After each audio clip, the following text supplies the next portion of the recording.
जमع मवाद का तरीक़ा। तो जमع मवाद का जो तरीक़ा था वो तो हो गया था हम लोगों का। अब आगे था कि जमع मवाद के वक्त एक अहम चीज़ आती है कि अगर आपको हवाला लिखना हो तो किस अंदाज में आप हवाला लिखेंगे। तो सबसे पहले उसी को लिख लीजिए, हवाला लिखने का तरीक़ा। देखिए, हवाला लिखने का एक तरीका तो वो है जो हमारे यहाँ बिल्कुल आम है, हम लोग लिखते हैं उसको, लेकिन एक नया तरीका जो है उसको लिख सकते हैं। लिखिए, आप अपनी तहरीर में जिन मसादिर व मराजे का हवाला देंगे, आप अपनी तहरीर में जिन मसादिर व मराजे का हवाला देंगे,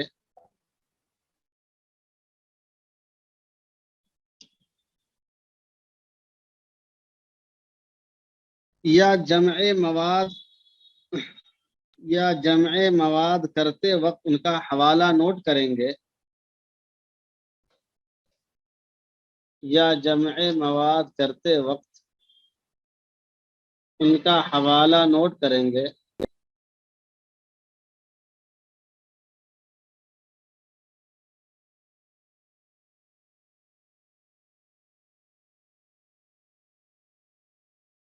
तो उसका तरीका आजकल ये राइज है। तो उसका तरीका आजकल ये राइज है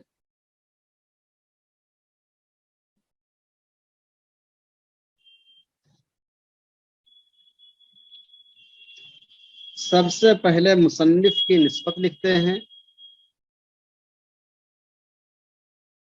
सबसे पहले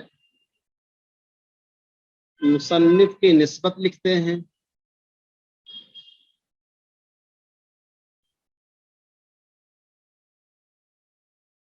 फिर उसका नाम, फिर उसका नाम,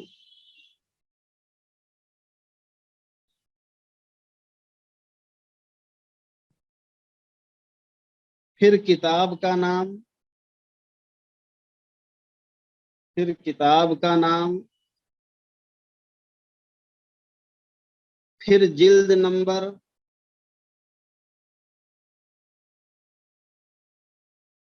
फिर जिल्द नंबर, फिर सफ़ा नंबर,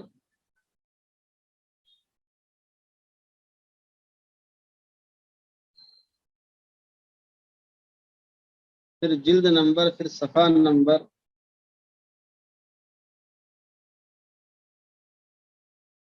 फिर मतबूआ का नाम,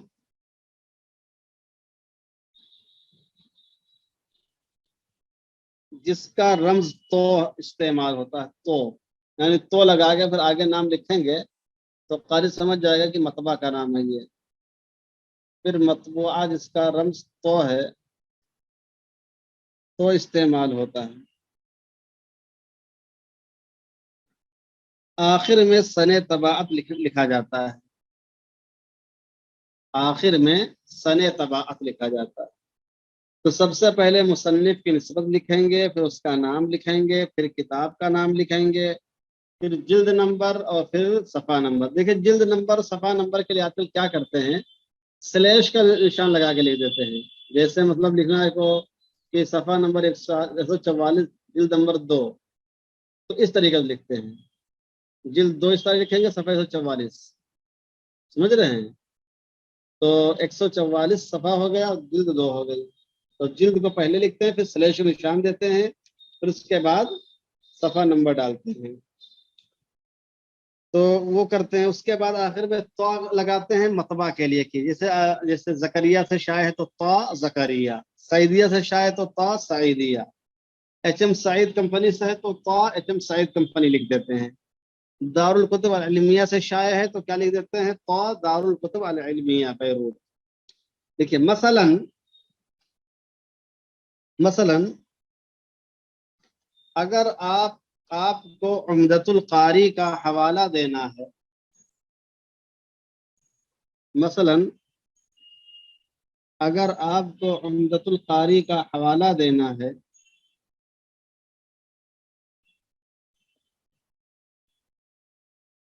تو اس کا حوالہ اس طرح لکھا جائے گا،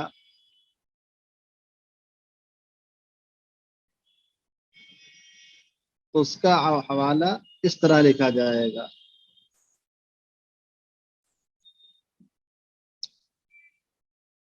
العینی، العینی، العینی بدر الدین، بدر الدین عمدۃ القاری، عمدۃ القاری. اب جلد نمبر صفحہ نمبر لکھے ہوئے سلیش کے انداز میں، جلد 10 صفحہ 410، اسی انداز میں لکھیے اس طرح. یہ جلد 10 صفحہ 410 دیکھا آپ نے؟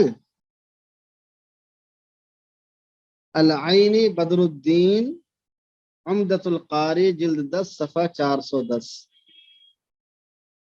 اب تو لکھیے، تو دار الکتب العلمیہ بیروت، دار الکتب یعنی کتاب شائع کہاں سے ہوئی ہے؟ جس نسخے سے آپ نے استفادہ کیا ہے وہ انڈین نسخہ نہیں بلکہ دار الکتب العلمیہ کا نسخہ ہے. تو دار الکتب العلمیہ بیروت. اب آگے سن تباد لکھ دیجئے، سن 2015، سن 2015 لکھ دیجئے. سمجھ میں آیا کہ نہیں آیا؟ ایسے اگر آپ کو ابن حجر اسقلانی کی کتاب کا نام لکھنا تو الاسقلانی احمد ابن حجر لکھیں گے، آگے لکھیں گے فتح الباری، جلد نمبر صفحہ صفحہ اور پھر صفحہ نمبر لکھیں گے، پھر کیا کہتے ہیں کہاں سے کتاب شائع ہوئی وہ لکھ دیں گے.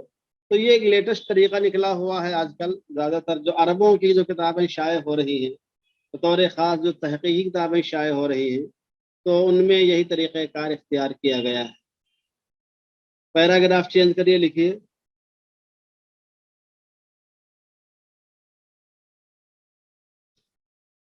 لکھیے، حوالہ لکھنے کا دوسرا طریقہ یہ ہے، حوالہ لکھنے کا دوسرا طریقہ یہ ہے کہ اگر مصنف کا نام اور کتاب بہت مشہور ہو، کہ اگر مصنف کا نام اور کتاب بہت مشہور ہو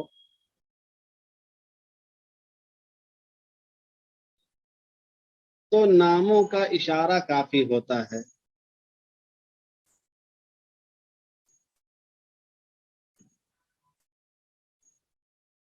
تو ناموں کا اشارہ کافی ہوتا ہے.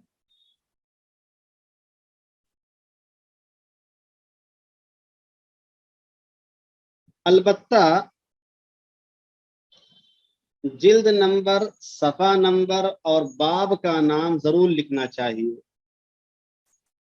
جلد نمبر، صفحہ نمبر اور باب کا نام ضرور لکھنا چاہیے.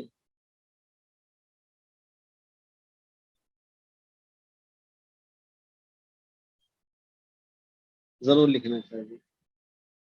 مثلا بتائیے، ابن حجر اسقلانی کی کون سی کتاب مشہور ہے؟ ابن حجر اسقلانی بہت مشہور ہیں. ان کی کون سی کتاب مشہور ہے زیادہ، جس کو میں سمجھتا ہوں کہ ہر پڑھا لکھا آدمی جانتا ہے؟ جی، فتح الباری، بالکل. تو آپ کیسے لکھیں گے؟ الفتح لابن حجر.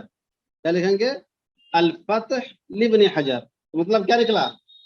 الفتح سے مراد فتح الباری اور ابن حجر سے مراد احمد ابن حجر.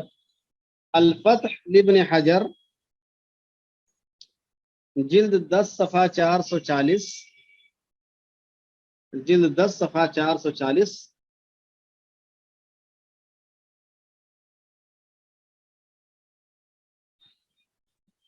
باب الصلاۃ بعد العصر. ابھی دیکھنا نہیں، وہاں لکھے ملا نہیں ملے گا، مثال لکھا رہا ہوں خالی آپ کو، سمجھ رہے ہیں؟ 10ویں جلد میں باب الصلاۃ بعد العصر کی کیا ضرورت ہے وہاں جانے کی؟ وہ تو پہلی دوسری جلد کے اندر ہونا چاہیے. ایک مثال کے طور پہ بتایا آپ کو، ٹھیک ہے؟ اچھا، علامہ شامی کی مشہور کتاب کون سی ہے؟ علامہ شامی کی مشہور کتاب کون سی ہے؟ किसी को नहीं मालूम है क्या? रद्दुल मुख्तार, ठीक। तो कैसे लिखेंगे? अर्रद लिशामी, अर्रद लिशामी जिल्द 3 सफ़ा 313, जिल्द 3 सफ़ा 313, बाब सुजूद सहवी। अरे राहिल लिख रहे हो कि नहीं लिख रहे हो? बहुत हिल रहे हो, क्या बात है? दिखाओ कहाँ भी। मौलाना राहिल साहब देखें कहाँ लिखे हो, दिखाओ, लिखा हुआ दिखाओ। हाँ माशाल्लाह, काफी बुजुर्ग आदमी मालूम होते हैं। इनकी बुजुर्गी में जो शक करे वो भी बुजुर्ग है। चलिए अच्छा, ये तो हो गया, पैराग्राफ चेंज करिए। तो दो तरीके मालूम है ना आपको, कि एक अरबों के यहाँ जो अमूमी तरीका चल रहा है, अपने हिंदुस्तान में जो चल रहा है अभी अभी चलन इसका हो गया है कि पहले निस्बत लिखते हैं, फिर मुसन्निफ का नाम, फिर किताब का नाम, इला आखिरी ही। और दूसरा तरीका ये कि अगर किताब और मुसन्निफ दोनों बहुत मशहूर हों तो इशारे में काम चल जाता है, पूरा लंबा चौड़ा लिखने की जरूरत नहीं पेश आती है। समझ रहे हैं? अब लिखिए, पैराग्राफ चेंज करिए। अगर एक ही नाम की कई किताब हो, अगर एक ही नाम की कई किताब हो, तो मुसन्निफ के नाम का जिक्र करना जरूरी होता है। तो मुसन्निफ के नाम का जिक्र करना जरूरी होता है।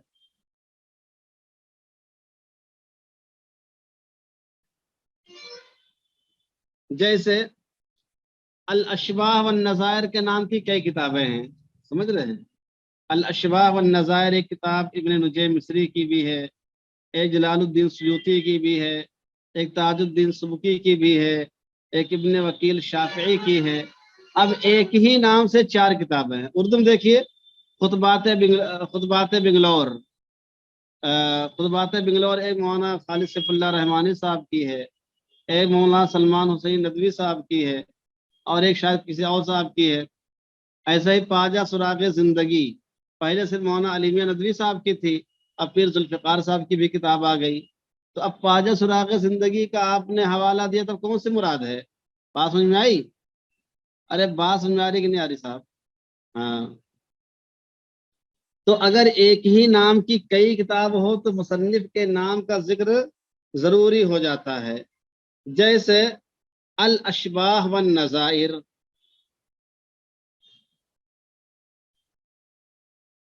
इस नाम से इब्न नुजैम की भी है। जैसे अल अशबाह वन नज़ाइर, इस नाम से किताब इब्न नुजैम की भी है, जलालुद्दीन सयूती की है,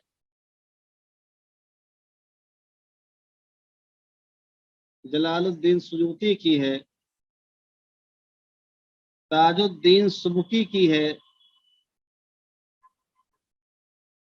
ताजुद्दीन सुबकी की है,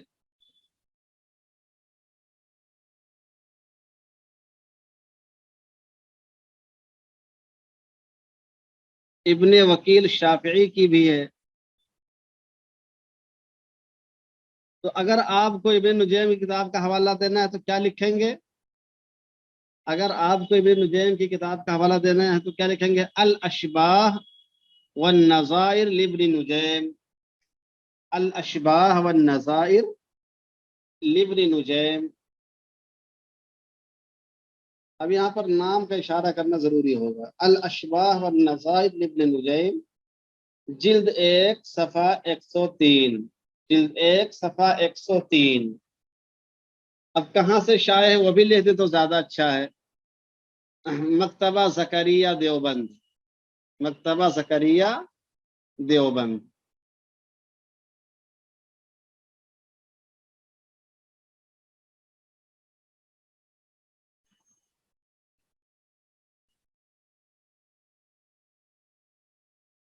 एक अहम बात और लिखें, पैराग्राफ चेंज करिए, लिखिए एक बात और लिखे हैं। अगर आपने एक ही मतबूआ से इस्तिफादा किया है, यानी आपने मान लिया दारुल कुतुब अल इल्मिया बैरूत के नुस्खे से आपने इस्तिफादा किया है और उसके अलावा दूसरा नुस्खा इस्तेमाल नहीं किया है, तो अगर आपने एक ही मतबूआ के नुस्खे से इस्तिफादा किया है तो एक जगह मतबूआ लिख दें और सन बयान कर दें। पहली जगह जहां पर आए वहां पर मतबूआ लिख दें, सन बयान कर दें। एक जगह मतबूआ लिख दें और सन बयान कर दें कि ये फलां जगह से शाये हुई है और फलां सन में शाये हुई है। फिर मसादिर व मराजे में उसकी तफसील लिख दें। आखिर में जो मसादिर मराजे लिखते हैं ना, तो मसादिर व मराजे में उसकी तफसील लिख दें कि कौन सी किताब है, मुसन्निफ कौन है, कहाँ से शाये हुई, किस सन में शाये हुई है। हर जगह पूरी तफसील लिखने की जरूरत नहीं है। पहली जगह जहां पर आए वहां तफसील लिख दें और आखिर में मसाजिर और मराजे जहां पर लिखेंगे वहां तफसील लिख दीजिए। फिर बीच में चाहे उसके 10 हवाले आए, 20 हवाले, 50 हवाले आए, हर जगह पूरी तफसील लिखने की जरूरत नहीं है। कारी समझ जाएगा पहली जगह पढ़कर कि इसी नुस्खे से इस्तिफादा किया गया है और आखिर में पढ़ के इस्तिफादा समझ जाएगा कि फला जगह फला नुस्खे से इस्तिफादा किया गया है। ठीक है। अगर आपका नुस्खा चेंज हो जाता है तो अलग बात है, फिर वहां पर आप कर दीजिए जकरिया के नुस्खे मैंने इस इबारत को लिया है या किसी और नुस्खे से। तो ये बातें बहुत अहम थी हवाले से मुताल्लिक। हवाला लिखने का दो तरीका आपको हमने बताया और मुसन्निफ एक ही नाम के कई कई लोगों की तस्नीफ हो तो उसका तरीका क्या होगा। और अगर पूरी तफसील अगर आपको लिखनी है तो सिर्फ दो मकामात पर, पहली जगह पर और आखिर में मराज व मसादिर में लिख देना काफ़ी है। हर जगह पूरी तफसील लिखने की ज़रूरत नहीं है। ठीक है, बात वाज़ेह हुई। अच्छा, अब आते हैं तहरीर की तस्वीर, यानी अपनी किताब जब आपने मजमून सेलेक्ट कर लिया, हवाला आपने के साथ उसकी इबारतें आपने उतार ली हैं और आपका मवाद तैयार हो गया है। अब मवाद तैयार होने के बाद सबसे बड़ा मरहला आता है कि इसको हम मुसव्वदा कैसे बनाएं। समझ रहे हैं? बहुत से लोग तो ये समझते हैं कि मुसव्वदा बनाने का आसान तरीका ये है कि किसी चीज में स्याही घोल के मुंह पे लगा लीजिए, आदमी का मुसव्वदा हो गया। समझ रहे हैं? तो ये मुसव्वदा नहीं है, वो तो मुसवद्दा हो जाएगा। तो मुसव्वदा कैसे आप तैयार करेंगे उसका तरीका मैं आपको लिखा रहा हूं। उन्वान डालिए तहरीर की तस्वीर का तरीका। तहरीर की तस्वीर का तरीका, आपकी जमा शुदा जो इबारत है उससे कैसे मुसव्वदा तैयार करेंगे। लिखिए,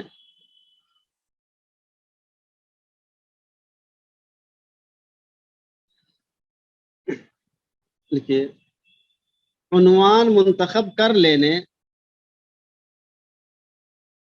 और मवाद जमा कर लेने के बाद, उन्वान मुंतखब कर लेने और मवाद जमा कर लेने के बाद अब नंबर आता है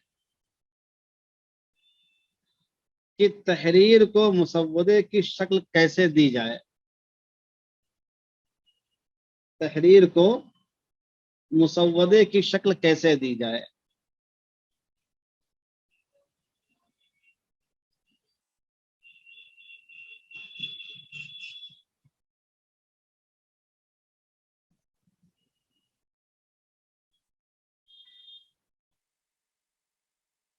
देखिए, आगे लिखिए, तहरीर की तस्वीर में, तहरीर की तस्वीर में, तस्वीर यानी मुसव्वदा तैयार करना। तहरीर की तस्वीर में बुनियादी तौर पर जो बात होती है, बुनियादी तौर पर जो बात होती है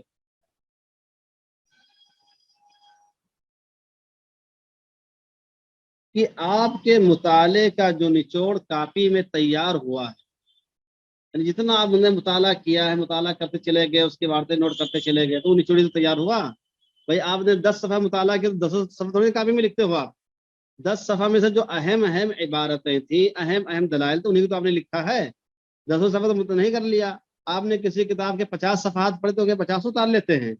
50 نے اس سے جو نچوڑ آپ نے تیار کیا، جو اصول آپ نے اخذ کیے ہیں، جو آپ نے عبارتیں اخذ کی ہیں، وہ مراد ہے۔ تو آپ کے مطالعے کا جو نچوڑ تیار ہوا ہے اور آپ کی کاپی میں محفوظ ہے، اور آپ کی کاپی میں محفوظ ہے، کس کاپی میں؟ وہ والی کاپی، وہ کیا کہتے ہیں، جمع مواد والی، سمجھ رہے ہیں؟ جمع مواد والی جو کاپی جس میں آپ نے عناوین کیے تھے، پھر اس میں عبارت آپ نے جمع کرنا شروع کی تھی، وہ کاپی مراد ہے۔ آپ کی کاپی میں محفوظ ہے، اس کی روشنی میں، اس کی روشنی میں پوری شرح و بسط کے ساتھ، اس کی روشنی میں پوری شرح و بسط کے ساتھ اپنے معافی ضمیر کو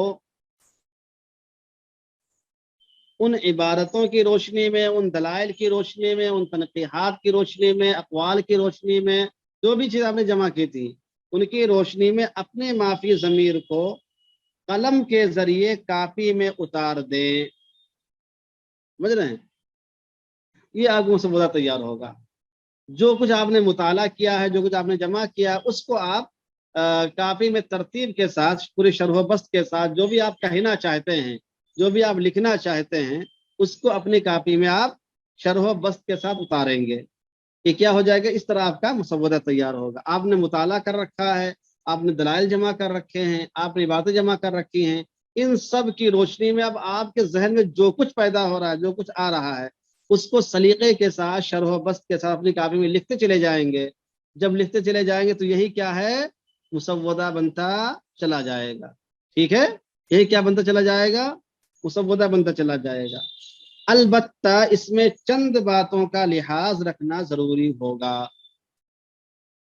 البتہ اس میں چند باتوں کا لحاظ رکھنا ضروری ہوگا۔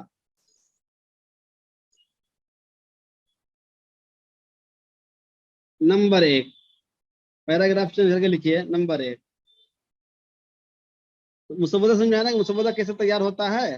جو کچھ آپ نے پڑھ رکھا ہے، جو کچھ مطالعہ کر رکھا ہے، جو کچھ آپ کی کاپی میں محفوظ ہے مواد والی، اس کو سلیقے کے ساتھ، پورے شرح و بسط کے ساتھ اپنی معافی ضمیر کو قلم کے ذریعے سے کاپی میں اتارنا، یہی کیا ہے؟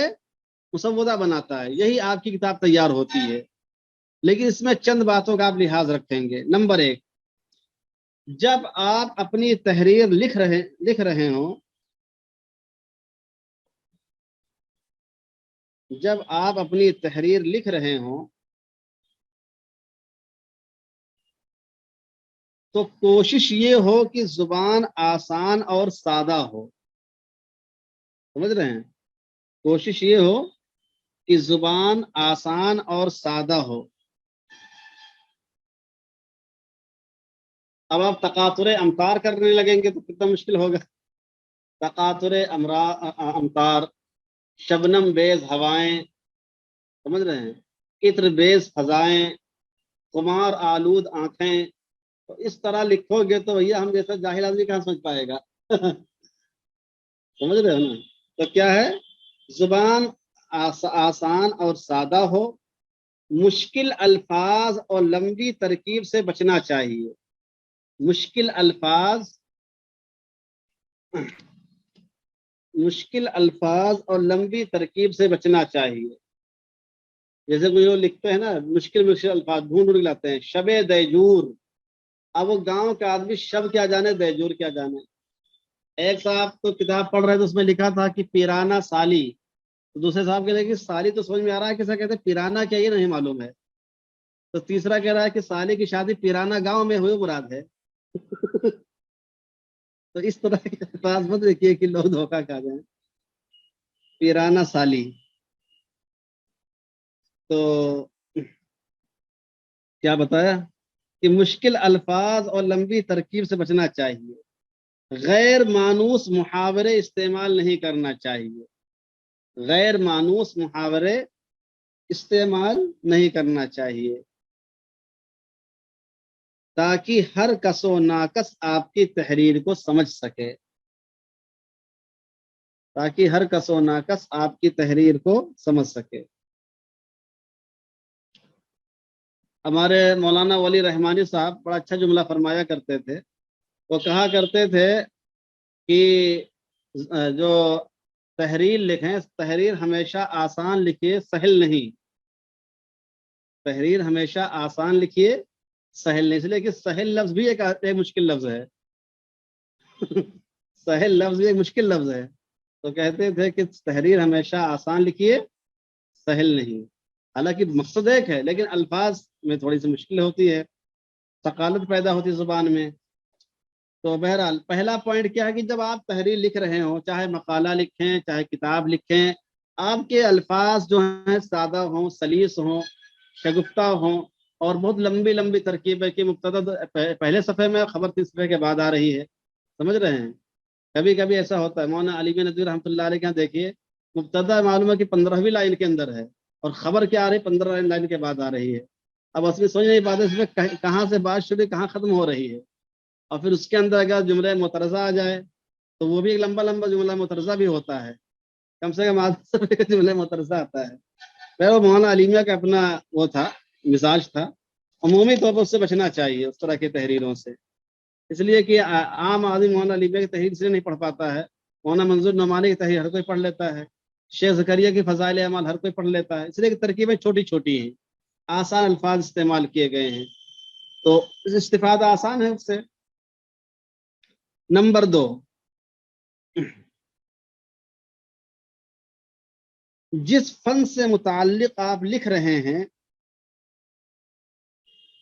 जिस फन से मुताल्लिक, देखिए फनून अलग अलग होते हैं। अब आप फन फिक्र पे आप लिख रहे हैं, अब फन फिक्र पे लिखने के लिए अब शेर व शायरी करने लगे तो कितना खराब लगेगा। और अगर आप क्या कहते हैं फन अदब पर लिख रहे हैं और उमूम खुसूस बिन वजहन, उमूम खुसूस मुतलक के अल्फाज इस्तेमाल करेंगे तो आदमी क्या कहेगा। तो अब जो अदब की जुबान होती है उसको अदबी अंदाज में लिखेंगे, जो नहव सर्फ की जुबान होगी उसको नहवी सर्फ के अंदाज में लिखेंगे। तो ये पॉइंट भी बहुत अहम है। जिस फन से मुताल्लिक आप लिख रहे हैं उसमें ताबीर और इजहार के लिए जरूरी है कि उसमें ताबीर और इजहार के लिए जरूरी है कि उस फन का अपना मिजाज बाकी रहे। बात समझ में आई कि नहीं आई? अब ये जो कानूनी किताबें होती हैं, कानूनी किताबों को आप अदबी अंदाज में लिखेंगे तो कानूनी किताबों का जायका खत्म हो जाएगा। बात समझ में आई कि नहीं आई? मंतिक व फलसफा की जो किताबें हैं, आप उसको फिक्र के अंदाज में लिखेंगे, मसला किरकिरा जाएगा। तो हर फन का अपना क्या होता है, एक मिजाज होता है, एक ज़ौक़ होता है, एक उसके खास इस्तिलाहात होते हैं, टर्मिनोलॉजी होती है, उस समझ रहे हैं? तो उसको मलहूज रखना जरूरी होता है, तभी उस फन का मजा बाकी रह पाएगा, वरना आप उसको बेमजा बना देंगे। तो उस फन का अपना मिजाज बाकी रहे। मसलन आप अदबी तहरीर लिख रहे हैं, आपको लिखना है उमरान जाओ अदा की फनकारी पे, तो जाहिर सी बात है उमरान जान अदा पर लिखने के लिए आपको ऐसे अल्फाज चाहिए ना। मसलन आप अदबी तहरीर लिख रहे हैं तो उसमें शोख जुमले,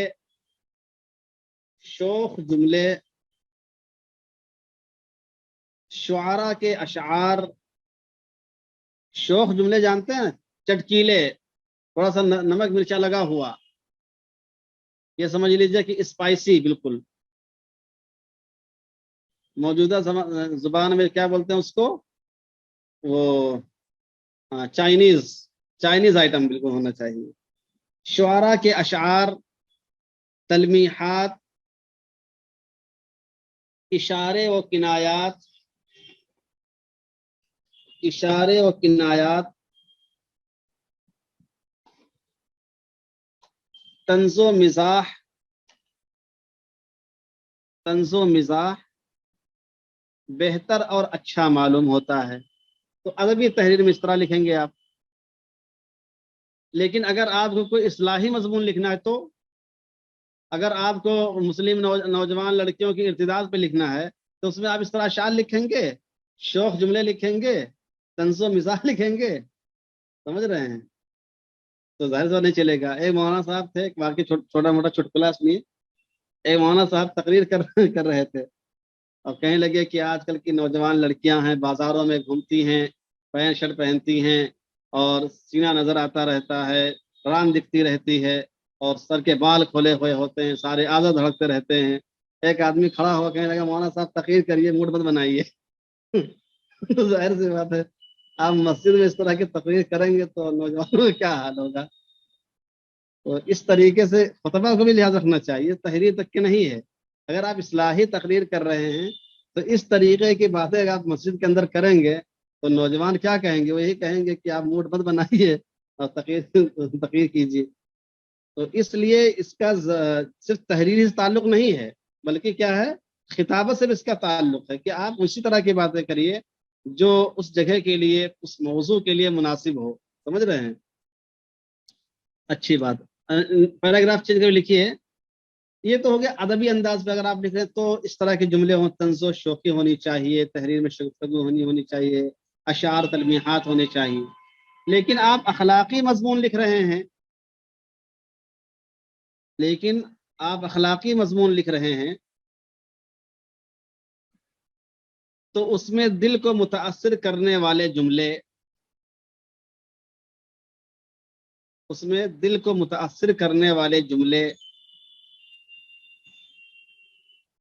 ترہیب و ترغیب کے جملے،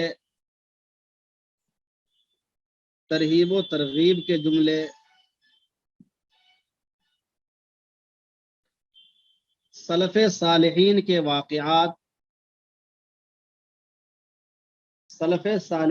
واقعات،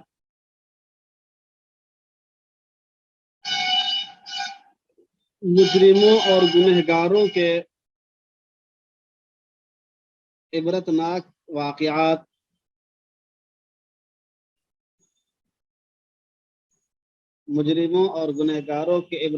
واقعات، کا لکھنا اچھا معلوم ہوتا ہے. دیکھیے اب تحریر دونوں تحریر ہے، لیکن کتنا فرق ہو جاتا ہے. وہ پہلی جو تحریر تھی آپ کی ادبی تھی، اس میں ہر طرح کی چیز چلتی تھی، اور یہ آپ کی کیا اخلاقیات سے متعلق مضمون ہے.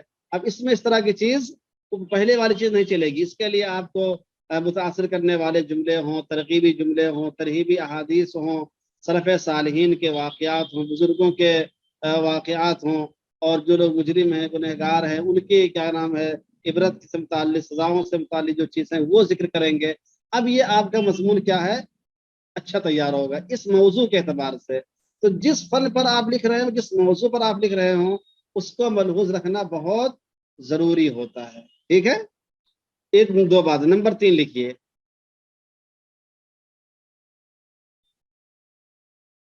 نمبر 3 یہ بھی بہت اہم چیز ہے. تحریر میں طول نویسی سے حتی الامکان بچنا چاہیے. طول نویسی، لمبا لوگ لکھتے ہیں. آج فیس بک پہ لوگ اتنے بڑے بڑے مضمون لکھتے ہیں، آدمی سوچ رہا ہے کہ کب تک اس کو ریڈ مور کریں گے ہم، اور ریڈ مور کرتا جا رہا ہے، آگے بڑھتا جا رہا ہے، پھر آدمی اٹھا کے رکھ دیتا ہے. تو تحریر میں طول نویسی سے حتی الامکان بچنا چاہیے،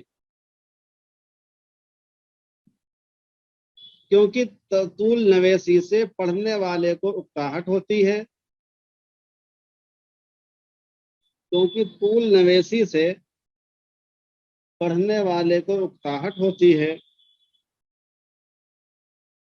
مضمون کی اہمیت کم ہو جاتی ہے.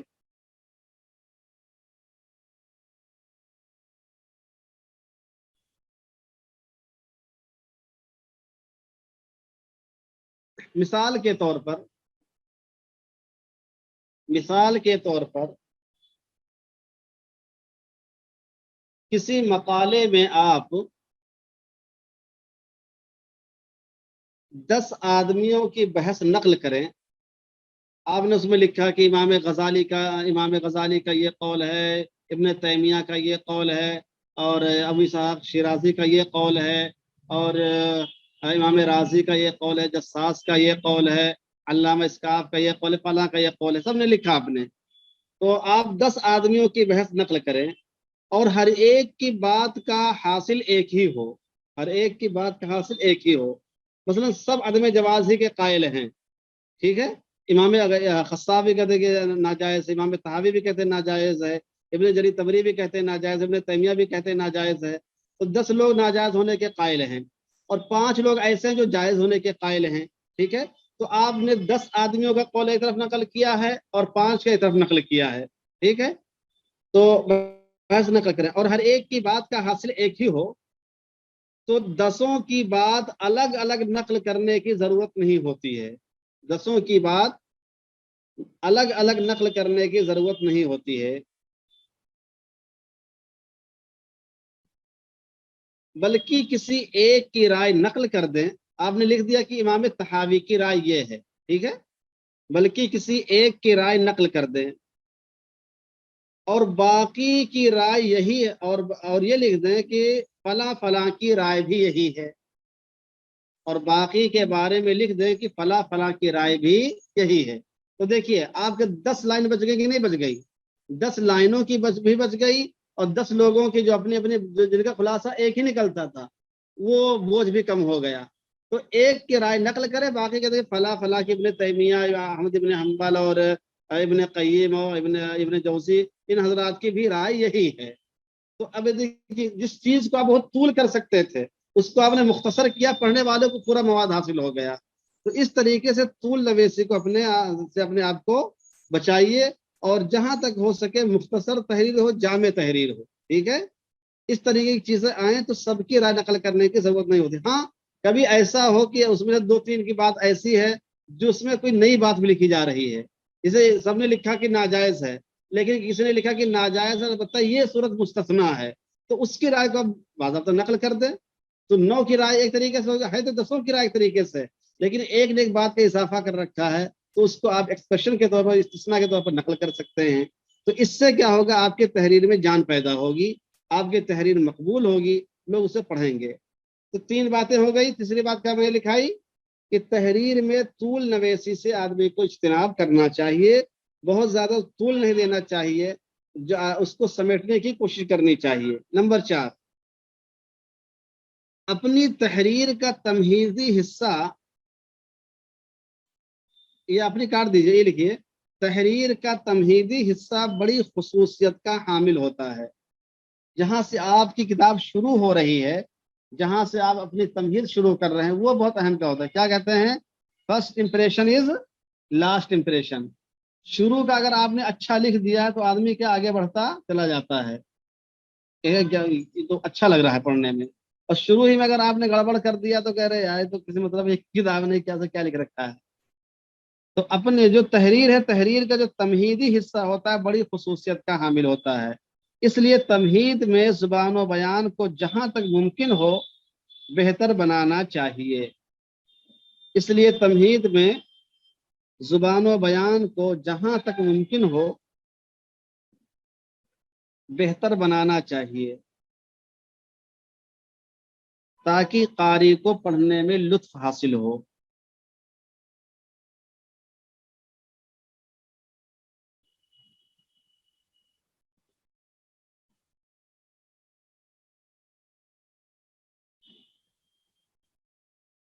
تو یہ 4 باتیں بہت اہم تھیں کہ آپ جب مسودہ تیار کر رہے ہوں، اپنے مافی ضمیر کو قلم کے ذریعے سے نوٹ اتار رہے ہوں، تو پھر زبان کی سلاست کو، اس فن کے مزاج کو مد نظر رکھیں، طول نویسی سے اجتناب کریں، تمہیدی حصے کو بہتر سے بہتر بنانے کی کوشش کریں۔ یہ 4 باتیں اپنے مسودے میں آپ ضرور مد نظر رکھیں تاکہ آپ کا مسودہ ایک شاندار انداز میں، بہتر انداز میں، حسین مرقع کی شکل میں تیار ہو، ٹھیک ہے؟ اب یہ آپ کا مسودہ تیار ہو گیا۔ مسودہ کیسے تیار ہوا؟ جو کچھ آپ نے مطالعہ کر رکھا تھا، جو کچھ آپ نے پڑھ رکھا تھا، جو کچھ مواد آپ کی کاپی میں جمع تھا، اسی کی روشنی میں اپنے مافی ضمیر کو قلم کے ذریعے سے کاپی پر آپ نے اتار دیا ہے۔ یہ کیا بن گیا؟ آپ کا مسودہ تیار ہوا، ٹھیک ہے؟ ارے بات سمجھ میں آئی کہ نہیں آئی؟ اب مسودہ کے بعد آتا ہے مبیضہ کا نمبر آتا ہے۔ مبیضہ یعنی اس مسودے پر بھی نظر ثانی کرنا، اس مسودے پر بھی کاٹ چھاڑ کرنا، اس کو آخری شکل دینا، اس کو صاف کرنا، کہاں الفاظ و تعبیر میں غلطی ہو گئی ہے، کہاں تذکیر و تانیث کی غلطی ہو گئی ہے، کہاں اعراب کی غلطی ہو گئی ہے، کہاں دلیل کو نقل کرنے میں غلطی ہو گئی ہے، کہاں پہ حوالہ چھوٹ گیا ہے، سمجھ رہے ہیں؟ کہاں پر کیا کہتے ہیں رموز تحریر میں کمی پائی جا رہی ہے، اس طرح کی جتنی خامیاں رہ گئی ہوں، یا کہاں ایسا ہے کہ آپ کا نقطہ نظر صحیح طور سے واضح نہیں ہو پایا ہے، آپ कहना कुछ चाह रहे थे, लिख कुछ गया है, या आपके जहन में उस तहरीर से मुतालिक एक दूसरा अच्छा मवाद आ गया है, उसको आप कुछ कम करके उसको शामिल करना चाहते हैं। खुलासा ये है कि आपके मुसव्वदे में जो भी कमियां आपको बाद में नजर आ रही हैं, उन कमियों को दूर करके पाक साफ करना, इसको क्या बोलते हैं? मुबैयजा। इसको क्या बोलते हैं? तबईज। मुबैयजा तैयार करना, तबईज करना। अरे बात समझ आई कि नहीं आई? मुसव्वदा के अंदर जो भी तहरीरी एतबार से, लिसानी एतबार से, तज़किर तानीस के एतबार से, रुमूज़ औक़ाफ़ के एतबार से, मवाद के एतबार से, नकल इबारत के एतबार से, हवाले के एतबार से, सलासत व रवानी के एतबार से, तफ़हीम व तशरीह के एतबार से जो भी कमी रह गई है उसको पूरा करना मुसव्वदा तबईज़ है। 1 मिनट रुकिए, फिर पढ़ाते हैं।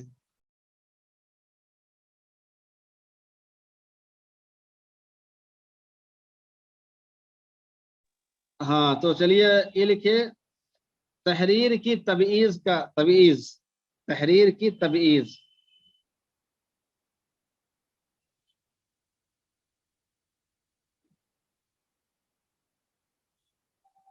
अपनी तहरीर का मुसव्वदा तैयार हो जाने के बाद, अपनी तहरीर का मुसव्वदा तैयार हो जाने के बाद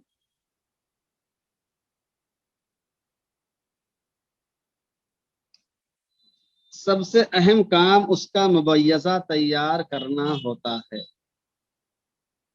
सबसे अहम काम उसका मुबय्यज़ा तैयार करना होता है।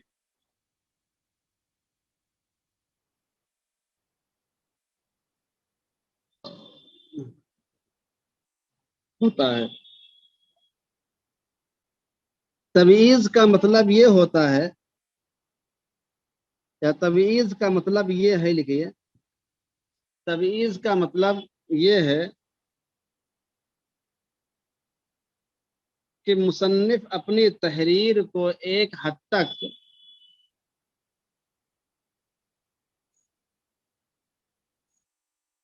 मुबय्यज़ा कैसे लिखें। जैसे आप अंडा की अरबी लिखते हैं, अंडे की अरबी कैसे लिखी जाती है? बैज़ा माने अंडा, उसी से मुबय्यज़ा बना हुआ है। जाल से मुबय्यज़ा मत लेना, वरना तुम्हें खुद अंडा देना पड़ जाएगा। तमीज का मतलब ये होता है अपनी तहरीर को एक हद तक साफ और आखिरी शक्ल देना। हाँ, आखिरी शक्ल देना।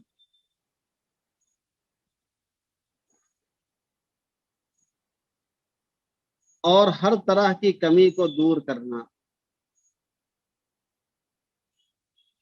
और हर तरह की कमी को दूर करना।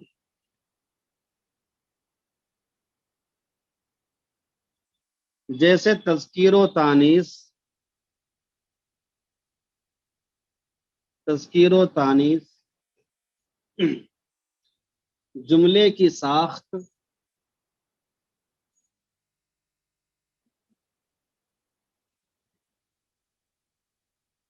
तशरीह व कमी,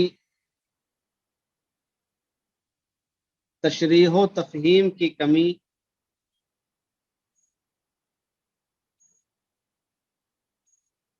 हवाला जात की मुराजात, हवाला जात की मुराजात, नकल इबारत में छूट छाट, नकल इबारत में छूट छाट, नकल इबारत में छूट छाट वगैरह, वगैरह, इन तमाम कमियों को मुबय्यज़ा में दूर कर दिया जाता है। इन तमाम कमियों को मुबय्यज़ा में दूर कर दिया जाता है। इस सिलसिले में दर्ज झेल बातों का लिहाज रखना निहायत जरूरी है।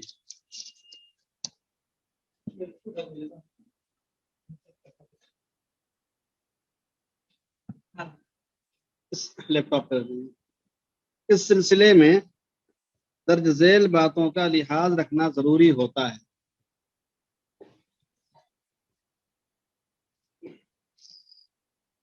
नंबर 1,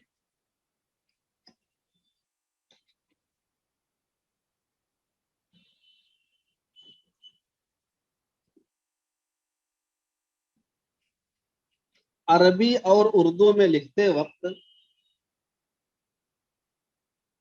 अरबी और उर्दू में लिखते वक्त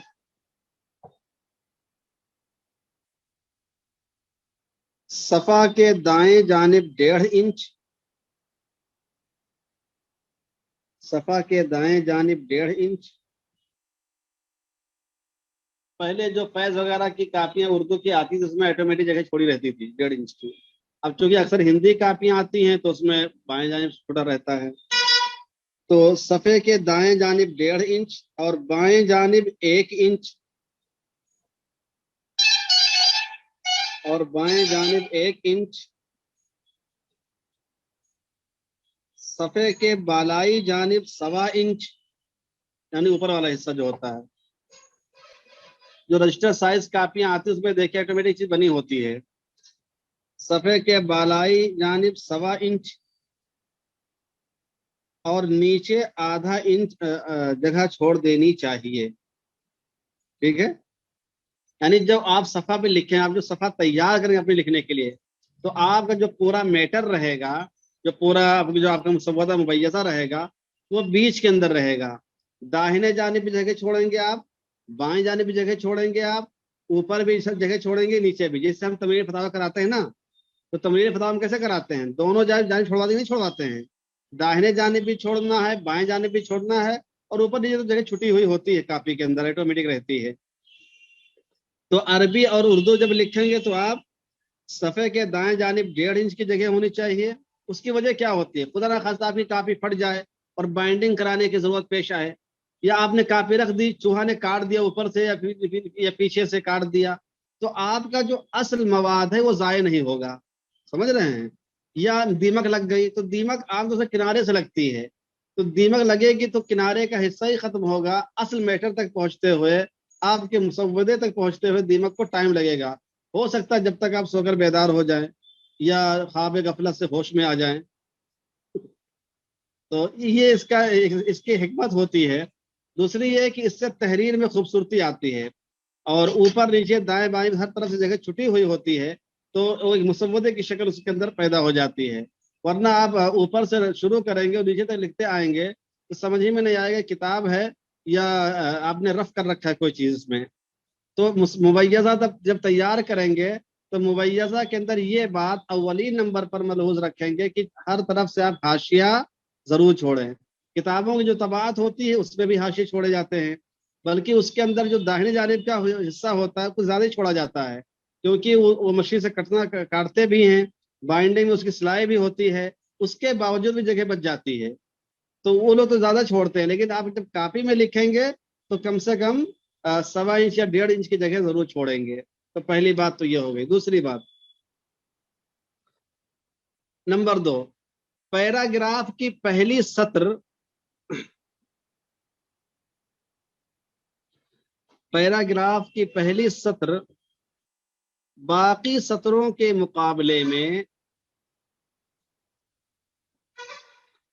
पैराग्राफ की पहली सत्र बाकी सत्रों के मुकाबले में 2 लफ्ज के बकद्र जगह छोड़कर लिखना चाहिए। ठीक है, ये तो कंप्यूटर पे जब आप काम करते हैं तो टैब कर देते हैं, टैब मारिए तो खुद वो जगह दो लफ्ज के बराबर छोड़ के आगे बढ़ा देता है। या आप पैराग्राफ को जब सेट करते हैं तो जो फर्स्ट लाइन होती है उसमें आमतौर से 2 लाइन के बराबर सेट कर देते हैं, तो कंप्यूटर उस हिसाब से लेता रहता है। लेकिन जब आप तहरीर लिखें, चाहे फतावा लिखें, चाहे खत लिखें, चाहे कोई आम सा मजमून लिखें, चाहे किताब लिखें, पहली लाइन में पहली सत्र में मलहूज रहे कि जो पहली सत्र होगी वो 2 लफ्ज के बकद्र आगे बढ़ा के लिखी जाएगी, बाकी सतरें बराबर होंगी। ठीक है, तो नंबर 2 ये बात हो गई। नंबर 3, मरकजी अनावीन जो आपके होते हैं, मरकजी अनावीन सत्र के बीच में लिखें, सत्र के बीच में लिखें, यानी जो पेज का बीच, सेंटर जिसे बोलते हैं, उसको सेंटर में लिखेंगे। मरकजी अनामीन, जैसे आपने लिखा वजू का बयान, तो अब वजू का बयान आपका मरकजी उन्वान हुआ, इसको कहाँ पे लिखेंगे? बिल्कुल सेंटर में लिखेंगे, पेज के बीच में, ऊपर की लाइन में।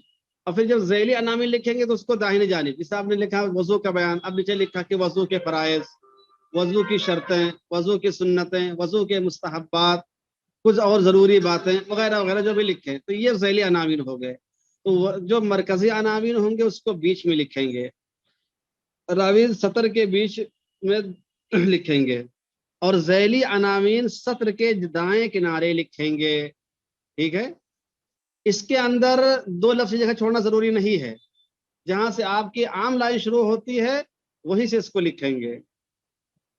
इसमें दो लाइन की जगह दो अल्फाज की जगह छोड़ने की जरूरत नहीं होती है। तो मरकजी अनामीन सत्र के बीच में लिखें, झैली अनामीन सत्र के दाएं किनारे लिखें। मरकजी अनामीन और झैली अनामीन के बीच दूसरी चीज न लिखी जाए। जैसे आपने मरकजी उन्वान डाला, फिर नीचे झैली उन्वान डाला, उसके दोनों बीच आपने बिस्मिल्लाह रहमान लिख दिया या बिस्म ही ताला लिख दिया, ये लिखना सही नहीं होगा। मरकजी उन्वान के बाद जब नीचे आप झैली उन्वान डालेंगे तो उसके बीच में और कोई चीज नहीं लिखेंगे, ना अपना नाम, ना किसी और चीज, ना बिस्मिल्लाह, ना अल्हम्दुलिल्लाह, इस तरह की जो कुछ लिख रहे हैं उसके नीचे लिखेंगे आप। ठीक है, तो मरकजी अनामीन और झैली अनामीन के बीच दूसरी चीज ना लिखी जाए। नंबर 4 लिखिए, मरकजी अनामीन का खत सबसे ज्यादा नुमाया होना चाहिए।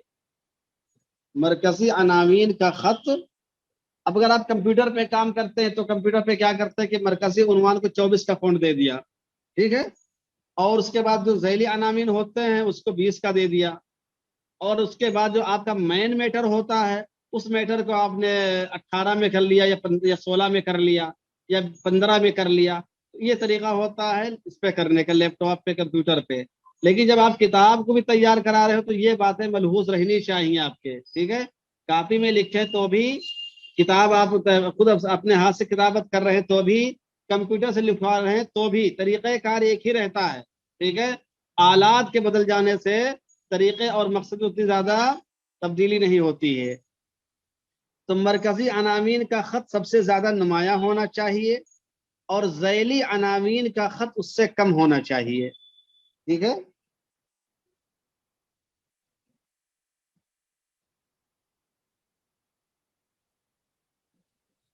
और झैली अनामीन का खत उससे कम होना चाहिए। और मजमून के मतन का खत, यानी जो मतन, जो आपकी असल इबारत होगी, असल जो आपका मवाद होगा, असल जो आपकी तहरीर है, मुसव्वदा या मुबय्यज़ा है, वो मजमून के मतन का खत झैली अनामीन से कम होना चाहिए। ठीक है, झैली अनामीन से और कम होना चाहिए। जैसे मैंने बताया ना कि आपका मरकजी उन्वान अगर 24 फॉन्ट के फॉन्ट में है तो आप झैली उन्वान को 20 के फॉन्ट में कर दीजिए, असल किताब को 15 या 16 में कर दीजिए। ये सब काम, बहुत काम की चीजें हैं बोली साहब, इसको हवा में मत लीजिए। और मजमून के मतन का खत झैली अनामीन से कम होना चाहिए, और हाशिए का खत और ज्यादा छोटा होना चाहिए। हाशिए का खत क्या है? जैसे आप हाशिया लिख रहे हैं, तो अगर आपने अपनी किताब का जो असल इबारत का जो आपने फॉन्ट दिया है वो आपने 16 दिया है, तो आप उसको 12 कर दीजिए। हाशिए में जो आप इबारत नकल कर रहे हैं, हवाले दे रहे हैं, किसी मुसन्निफ का तारुफ करा रहे हैं, किसी किताब का तारुफ करा रहे हैं, किसी लफ्ज की वजाहत कर रहे हैं, लुगवी तशरीह कर रहे हैं, जो भी आप हाशिया के अंदर लिखें उसका खत और छोटा कर दें। ठीक है, तो उसको आप 15 14 कर सकते हैं, 12 13 कर सकते हैं। इतना भी ना हो कि बीना आदमी भी ना देख पाए लिखा क्या है। समझ रहे हैं? हाँ, इतना नहीं बारीक होना चाहिए। तो हाशिए का खत और छोटा होना चाहिए। अगर आप हवाला मतन के साथ नकल कर रहे हैं, कभी होता ना कि हवाले मतन के साथ ही होते हैं, अगर आप हवाला मतन के साथ नकल कर रहे हैं तो उसका खत मतन के बराबर होना चाहिए। तो उसका खत मतन के बराबर होना चाहिए। और अगर हाशिया में लिख रहे हैं तो छोटा होना चाहिए। यानी अगर मतन के साथ है तो मतन के फॉन्ट में रहेगा, हाशिया में डाल रहे हैं तो हाशिया के फॉन्ट में रहेगा। बात बिल्कुल वाज़ेह है। ठीक है ना? लेकिन अब इसके अलावा भी लोग करने लगे, जैसे दीनियात, फाइन टच की जो किताबें शाये होती हैं दीनियात की, वो लोग इबारत के साथ ही हवाले देते हैं, लेकिन हवाले के फॉन्ट को कम कर देते हैं। बहरहाल ये उनके तजद्दुद है, उनकी अपनी जाती राय है, किसी के ऊपर राय को थोपा नहीं जा सकता। हिंदुस्तान आजाद है, वो भी आजाद है। तो लिखा आपने, और हाशिए में लिखे तो छोटा होना चाहिए, और अगर बिल्कुल आखिर में लिख रहे हैं तो मतन के हिसाब से लिखें। हाशिया लिखने का एक तरीका ये भी है कि उसको बिल्कुल आखिर में भी नकल करते हैं नंबर डालकर। जैसे आप फतवा कैसे दें, उसके अंदर देखिए आप कि उसमें जितनी चीजें लिखी गई हैं जिन मुसन्निफीन का तारुफ, वो आखिर में लिखा गया है, तो उसको मतन के हिसाब से लिखेंगे, यानी जो फॉन्ट मतन का होगा वही फॉन्ट, अरे फॉन्ट समझ रहे हैं ना, जो खत इसका रहेगा, जो रस्मुल खत इसका होगा, वही रस्मुल खत उसका भी रखेंगे। तो ये चार बातें आप मुबय्यसा के अंदर बतौर खास ध्यान में रखेंगे। बात समझ में आई? पहली बात क्या मैं लिखाई कि दो चारों जानिब हाशिया छोड़ेंगे। दूसरी बात, पैराग्राफ की पहली लाइन में दो अल्फाज के बकदर जगह छोड़ के फिर लिखेंगे। तीसरी बात, मरकजी अनावीन को 20 सतर के यानी 20 सेंटर में लिखेंगे, बीच में लिखेंगे, और ज़ैली अनावीन को दाहिनी जानिब लिखेंगे। चौथी बात ये कि फ़ॉन्ट से मुताल्लिक है, मरकजी अनामीन का सबसे ज्यादा फ़ॉन्ट होगा, फिर ज़ैली अनामीन का होगा, फिर आपकी असली इबारत का होगा, फिर हाशिए का फ़ॉन्ट रहेगा। इतनी बात वाज़ेह हुई कि नहीं हुई मशाइख? नंबर 5 लिखिए। नंबर 5, मज़ामीन में पैराग्राफ जरूर कायम करना चाहिए। बाद मतलब क्या होता है कि आदमी ने शुरू किया, ऊपर से लिखना शुरू के नीचे तक के लेके चला आ रहा है। जैसे आपने पुराने जमाने के फतावा तातार खानिया देखिया, या इसी जमाने में जो पुराने फतावा हिंदिया, उसमें समझ ही नहीं आता है कि किताब शुरू कहाँ से खत्म कहाँ पे हो रही है। समझ रहे हैं? तो पैराग्राफिंग ना होने से बड़ी दिक्कत होती है। जो आपका मतलूबा मवाद बाद में मिलता है, सर का दर्द पहले मिल जाता है, एक के साथ एक फ्री। तो मज़ामीन में पैराग्राफ जरूर कायम करना चाहिए। और एक बात एक पैराग्राफ में जरूर मुकम्मल हो जानी चाहिए। एक पैराग्राफ में मुकम्मल एक बात आनी चाहिए, ये नहीं कि आपकी बात अधूरी रही, पैराग्राफ में चेंज कर दिया। पैराग्राफ में आपकी मुकम्मल बात आनी चाहिए। पैराग्राफ बहुत ज्यादा लंबा नहीं होना चाहिए, बहुत ज्यादा छोटा भी नहीं होना चाहिए, मीडियम होना चाहिए। 5 line, 6 line, 8 line, 7 line, 4 line, इस तरीके से। अब आप 2-2 लाइन के पैराग्राफ बना रहे हैं या 20-20 लाइन के पैराग्राफ बना रहे हैं, तो बहुत अजीब अजीब लगेगा वो। तो एक बात एक पैराग्राफ में जरूर मुकम्मल हो जानी चाहिए। पैराग्राफ ना तवील होना चाहिए, ना बहुत ज्यादा छोटा होना चाहिए। अरे पैराग्राफ जानते ना, इख्तिबास, जो आपके इख्तिबासात होते हैं, वो 4 लाइन के, 5 लाइन के, 6 लाइन के, 7 लाइन के ऐसे होने चाहिए। ना बहुत लंबा हो, ना बहुत मुख्तसर हो। न इतना मुख्तसर हो कि मशवरा हो जाए, ऐलान हो जाए, और न इतना लंबा हो कि बयान हो जाए। तबलीग जमात के हवा हमारे बोलते हैं। तो इसको ध्यान में रखें। नंबर 6 लिखिए, बहुत अहम चीज ये भी है। अगर मजमून में आदाद और गिनतियां जिक्र करनी हो, अगर मजमून में आदाद और गिनतियां जिक्र करनी हो, तो 100 तक का अदद अल्फाज में लिखा जाता है। 100 तक का अदद अल्फाज में लिखा जाता है। जैसे 70 आया, तो 70 आप अंकों के बजाय, डिजिट के बजाय लफ्जों में लिखें। ठीक है?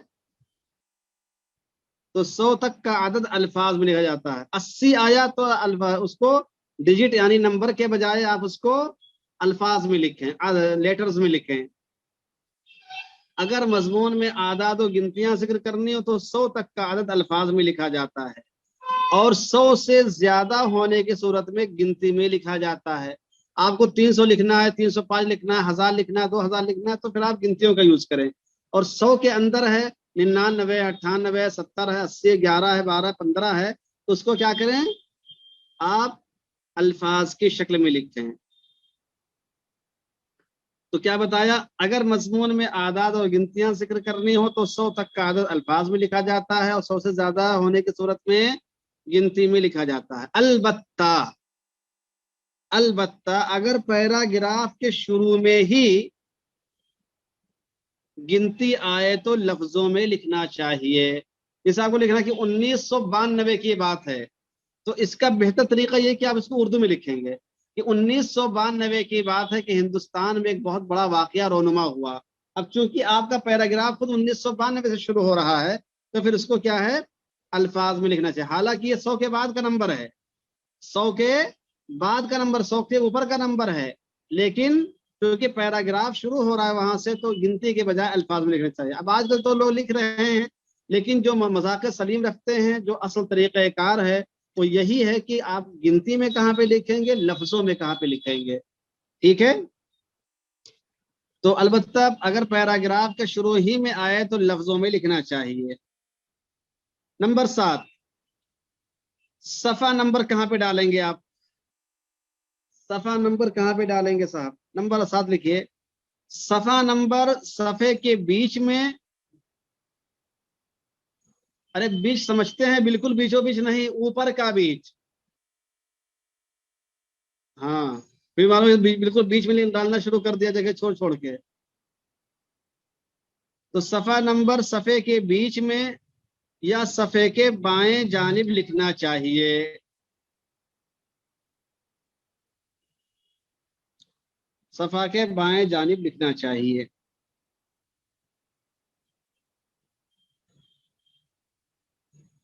सफा नंबर लिखने के सिलसिले में आजकल ये उसूल है, सफा नंबर लिखने के सिलसिले में आजकल ये उसूल है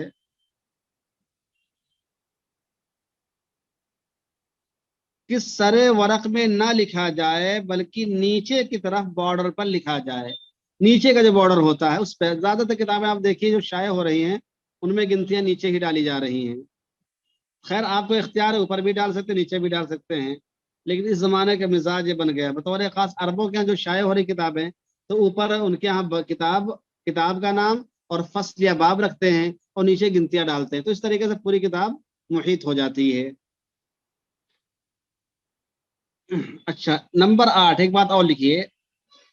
नंबर 8, मजमून में अगर किसी का इक्तिबास नकल करना हो, समझ रहे हैं, किसी का इक्तिबास नकल करना हो, मसलन आप एक किताब तहरीर लिख रहे हैं, उसमें मौलाना नूर आलम खलील अमीनी साहब का इक्तिबास आपको बड़ा अच्छा लगे, उसको आप नकल करना चाहते हैं, या मौलाना अलीमिया का कोई इक्तिबास नकल करना चाहते हैं, समझ रहे हैं, या अल्लामा कश्मीरी का कोई बहुत अच्छा इक्तिबास उसको आप नकल करना चाहते हैं, तो क्या कैसे करेंगे। मजमून में अगर किसी का इक्तिबास नकल करना हो, तो उसको उसको उसकी इबारत को हौज की शक्ल में लिखना चाहिए। हौज की शक्ल जानते हैं, वो हौज जिसमें पानी भरा जाता है। फिर समझो कि अब हौज कहाँ ढूंढने जाएंगे। हौज का मतलब ये है कि बीच के अंदर लिखते हैं, दोनों जानिब अच्छी खासी जगह छोड़ देते हैं। हौज की शक्ल को समझना हो तो किताबुल फतावा देख लीजिए। किताबुल फतावा में जितनी अरबी बातें नकल की गई हैं, या जितने सवालात नकल किए गए हैं, या किसी की इबारतें नकल की गई हैं, वो सब हौज की शक्ल में लिखी गई है, समझ रहे हैं। बिल्कुल बीचों बीच में लिखते हैं, दोनों जानिब अच्छा खासा जगह छोड़ देते हैं, उसको हौज बोलते हैं। तो जब किसी का इक्तिबास नकल करें तो हौज की शक्ल में लिखना चाहिए। फिर इक्तिबास को वावेन से घेर देना चाहिए। वावेन जानते हैं, इस तरीके से होता है वावेन, ये है, ये देखो मैंने इसको वावेन से घेरा है, वावेन से घेर देना चाहिए, ये देखिए, वावेन से घेर देना चाहिए। घेरने से क्या फायदा होगा कि मालूम होगा कि दूसरे का इक्तिबास है। ठीक है, तो किसी का इक्तिबास नकल करें तो अव्वलन काम क्या करेंगे कि उसको हौज की शक्ल में लिखेंगे, दूसरे इसको वावेन से घेर देंगे। बैनल कौसैन दूसरी चीज है, मैं बैनल कौसैन नहीं बता रहा हूँ, वावेन बता रहा हूँ। कौसैन दूसरी चीज, हम बाद में बताएंगे आपको, शायद वो कल या परसों आएगा, बताएंगे कौसैन कहाँ पे लगाते हैं, माकूफैन कहाँ पे लगाते हैं, और वावेन कहाँ पे लगाते हैं, सवालिया निशान कहाँ पे लगाते हैं, एक्सक्लेमेटरी कहाँ पे लगाते हैं, वो सब बताएंगे हम, समझ रहे हैं। एक एक और लिख लीजिए, फिर चलते हैं खाना खाने नमाज पढ़ने के लिए हम लोग। नंबर 9, जिस जुबान में आप तहरीर लिख रहे हैं जिस जुबान में आप तहरीर लिख रहे हैं, अगर किसी लफ्ज का सही तलफ्फुज उस जुबान में अदा नहीं होता हो, अगर किसी लफ्ज का सही तलफ्फुज उस जुबान में अदा नहीं होता हो, तो उस लफ्ज के बाद कौसैन में उस नुक्ते को, उस लफ्ज को लिख देना चाहिए। तो कौसैन के बाद, लफ्ज के बाद कौसैन में उस लफ्ज को लिख देना चाहिए। जैसे एक लफ्ज तो इस्तेमाल होता है पंक्चुअली, सुना होगा आपने, पंक्चुअली। अब उर्दू में पंक्चुअली पढ़ लिखोगे आप, तो अक्सर लोग कोई इसको पिंक्चुअली पढ़ेगा, कोई पुंक्चुअली पढ़ेगा, कोई पंक्चुअली पढ़ेगा, कोई पकंचली पढ़ लेगा, मतलब हर तरीके से लोग पढ़ सकते हैं उसको। तो अब आगे क्या करें कि उसके पंक्चुअली है वो अंग्रेजी में भी कौसैन के दरमियान लिख दें, ताकि आदमी उर्दू वाला भी धोखा ना खाए, अंग्रेजी वाला भी धोखा ना खाए। अंग्रेजी वाला समझ जाएगा कि ये लफ्ज ये इस तरह पढ़ा जाएगा, समझ रहे हैं। सडनली अगर आपने लिखा सडनली, अब वो सडनली को सडनली पढ़ेगा, सडनली, सिडनली, सुडनली। और कुछ लोग तो ये कहेंगे कि बकरे की नल्ली है ये तो इसलिए सडनली को अभी आप, मतलब इस तरह जो अल्फाज है उसको लिख देना चाहिए, ताकि महसूस अगला आदमी पढ़ सके, वरना लोग उसको कौन कौन सी नल्ली पढ़ लेंगे। बहरहाल वो तो बताया।